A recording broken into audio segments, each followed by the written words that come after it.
अस्सलाम वालेकुम नाज़रीन, मैं हूं कुर्बान बलूच। इस्लामाबाद में खबरें हैं, अफवाहें हैं। ये अजीब शहर है जहां अफवाहें और खबरें खत्म नहीं होती। बड़ी खबर जो मैं आपको देने जा रहा हूं वो खबर यह है कि दो बड़ों के दरमियान अहम मुलाकात हुई है। क्या तय हुआ, बर्फ पिघली या नहीं पिघली, इस पर बात करेंगे।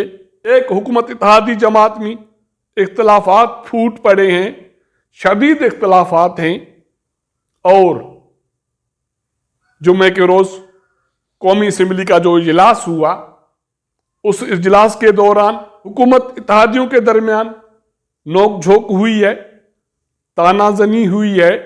कौन सी हुकूमत इत्तेहादी जमात अभी भी इमरान खान के साथ खड़ी है कि अगर महंगाई है, हालात मुश्किल हैं, तो उसका कसूरवार सिर्फ इमरान खान नहीं है, एज ए इत्तेहादी हम भी हैं। ये कौन सा ज़मीर का फैसला है कि अगर एक इत्तेहादी पर मुश्किल वक्त आए तो दूसरा वहां से खिसक जाए। तो जरा बताते हैं कि जुमे के रोज कौमी असम्बली के इजलास से एक रोज पहले जुमेरात की शाम एक और बड़ा वहां वजीर आजम हाउस पहुंचा मुलाकात के लिए।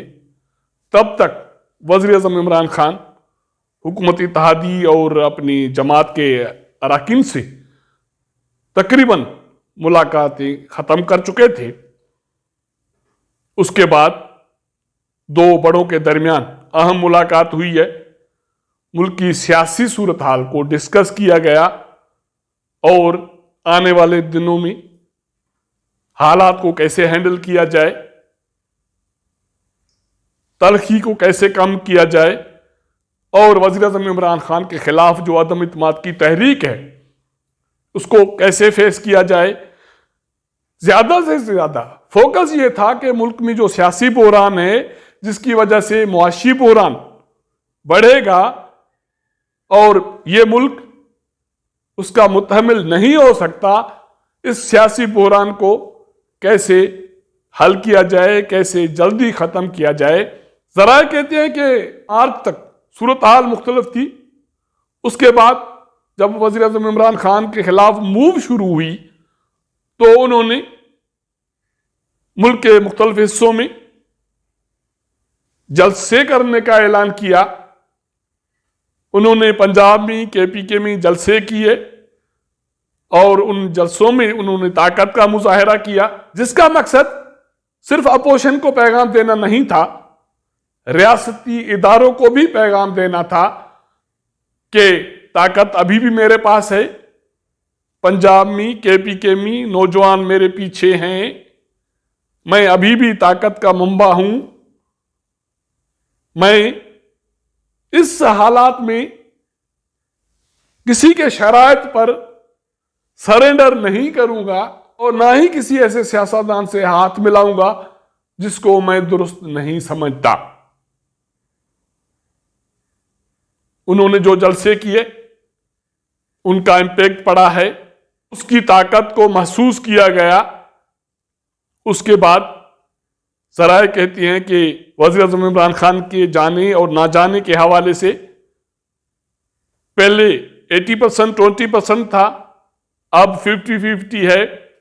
इतवार के दिन वज़ीर आज़म इमरान खान जो इस्लामाबाद में जलसा करने जा रहे हैं, अगर वो जलसा भी ताकत का मुजाहरा साबित हुआ तो सूरत हाल मजीद तब्दील हो सकती है। लेकिन वज़ीर आज़म इमरान खान अभी भी अपने उसूल पर कायम हैं कि वो सरेंडर नहीं करेंगे। हाँ, ये हो सकता है कि जो सियासी बहरान है उसकी वजह से जो मुआशी बहरान पैदा हो रहा है उसको टालने के लिए कोई रास्ता निकाला जा सकता है जो सबके लिए विन विन सिचुएशन हो। उस मुलाकात के बाद कौमी असम्बली का इजलास हुआ। आप सबने देखा कि कौमी असम्बली का इजलास बगैर किसी एजेंडा कार्रवाई के मुलतवी हो गया पीर तक, क्योंकि हर किसी को एक टाइम देना है ताकि मामला तय किए जाएं। तो जुमे के रोज जो कौमी असेंबली का इजलास हुआ है उसमें हुकूमत इत्तेहादियों के दरमियान नोक झोंक हुई है, तानाजनी हुई है। जराए बताते हैं कि इजलास शुरू होने से पहले एक हुकूमत इत्तेहादी जमात की खातून रुकन एक अपोजिशन के सीनियर रहनुमा के पास चली गई, उससे सलाम दुआ की, वहां से वापस आ रही थी तो एक हुकूमती इत्तेहादी जो आजकल पाकिस्तान पीपुल्स पार्टी के साथ मुज़ाकरात में हैं, सिंध हुकूमत में शामिल होने की कोशिशों में हैं, उस जमात के रुकन ने उस खातून को यह ताना दिया कि हाँ आजकल तो उनको सलाम करना पड़ेगा। तो जराए बताते हैं कि उस औरत रुकन ने उनको जवाब दिया कि मैं जमीर बेचने वाली नहीं हूं, हम अभी भी अपने उसूल पर, अपने जमीर पर खड़े हैं, क्योंकि अगर मुल्क में महंगाई है, मसाइल हैं, तो उसका जिम्मेदार सिर्फ इमरान खान नहीं है, एज इत्तेहादी हम भी हैं। हमने जो बजट मंजूर किया वहां वोट दिया, जो कानून साजी की उसमें वोट दिया, तो सिर्फ कसूरवार इमरान खान क्यों हैं? अगर आप लोगों को सिंध हुकूमत में जाना है तो जाएं, हम अपने उसूल पर खड़े हैं, हम किसी वजारत के लिए नहीं हिलेंगे। लेकिन आप ये याद रखिएगा कि सिंध में जो आपकी ख्वाहिश है वो ख्वाहिश आपकी कभी पूरी नहीं होगी। तो मैंने उनसे पूछा कि उनकी ख्वाहिश क्या है, तो उसका कहना था कि आपको पता है कि एमक्यूएम पाकिस्तान की सिंध के हवाले से ख्वाहिश क्या रही है और अभी भी वही ख्वाहिश बरकरार है।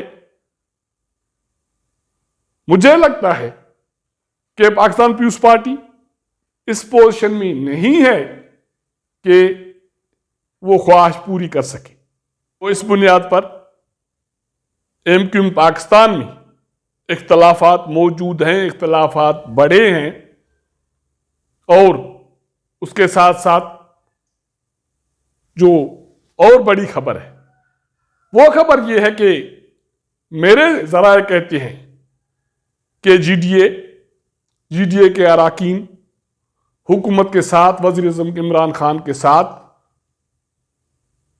जीडीए खड़ी है, उसके अराकीन खड़े हैं। मेरे जराए कहते हैं कि वफाकी वजीर फहमीदा मिर्जा वो तो अपना मौक़िफ़ दे चुकी, वो हुकूमत के साथ खड़ी है। बाकी जो दो अराकीन हैं, सायरा बानो और गौस बख्श महर साहब, वो अभी भी हुकूमत के साथ खड़े हैं और वो इमरान खान के खिलाफ वोट नहीं करेंगे। लेकिन फिर भी ये सियासत है, चीजें चल रही हैं, अफवाहें भी चल रही हैं, मुज़ाकरात भी चल रहे हैं, वफादारियां तब्दील हो रही हैं, वफादारियां कायम हैं। कहीं जमीर का सौदा हो रहा है, कहीं जमीर बिक रहा है, और कहीं लोग अपने जमीर पर कायम हैं। अगर मेरा ये वीलॉग आपको पसंद आया हो तो अपने दोस्तों के साथ जरूर शेयर कीजिएगा, अपना फीडबैक दीजिएगा।